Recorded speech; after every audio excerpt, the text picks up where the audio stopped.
Hi, it was the 3rd of August 2013. Back during GCSE times, you had to do both English literature and language.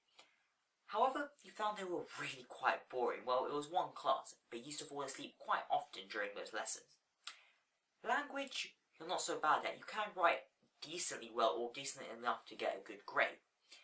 Literature, on the other hand, I understand the point of English literature is so that the student can learn how to read between the lines and understand certain word choice and structures. However, I think most of it was made up by the teachers or the exam board. Or at least it was implied, because if you didn't put what the exam board wanted, you wouldn't get the marks. I would say that the interpretation of a text is completely reliant on the reader. You'll only see what you want to see. As John Green, one of the most popular 21st century authors, puts it, maybe our favourite quotations say more about us than about the stories and people we're quoting. Which I think can be extended to analysis too. What we analyse from text tell more about ourselves than it does about the text itself. So to illustrate my point, let's analyse a piece of text ourselves. And the only way I can get this perspective of the author is to, well, analyse a piece of text that I've written. So let's go with the Lighters rap that I wrote about 2 months ago now. And rap stands for rhythm and poetry. So I'm not saying that I'm Shakespeare, but yeah. It's to prove a point. Let's start with the second stanza. One could argue that the repeated rhyming couplet suggests a structure that is too confined, signifying the unchosen route in which the author is taking.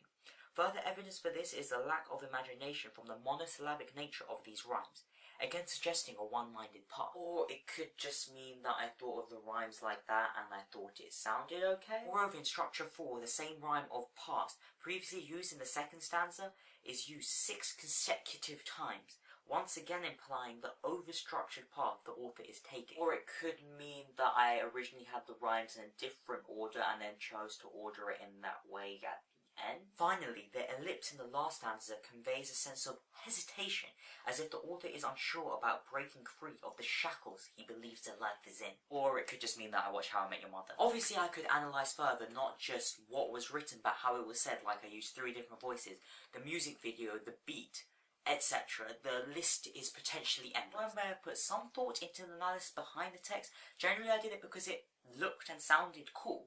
For example, in between stanzas 2 and 3 I used the enchantment of fishing bomb to rhyme with both magician, with fishing, and calm with bomb, though that's not the greatest rhyme in the world. The point is, I thought it sounded cool. I suspect this is true for most pieces of writing, as in the author put some thought into analysis, but generally just writes the way they do because they think it sounds good, or looks good, or is good to them. I know that analysis is trying to get into the head of the author, but I think that partially defeats the point of creation itself. The point of the piece of text is for the author and reader to enjoy it alike, and the reader will have a completely different effect than the author intended, or maybe they wouldn't, but that's independent of what the author originally intended it for. I think it's kind of a waste of time to think, did the author intend to do this, but rather be cool. If I look at it from this angle, it looks like this, and it implies this, which I think something that the examination board did not really like, or really didn't encourage. You can also analyse almost anything from a grocery list to the text in this vlog. Things that weren't intended to be analysed but can potentially have some sort of analysis critique in it if the reader chooses to. As another quotation from John Green puts it, the books belong to their readers now, which is a great thing because the books are more powerful in the hands of my readers than they could ever be in my hands.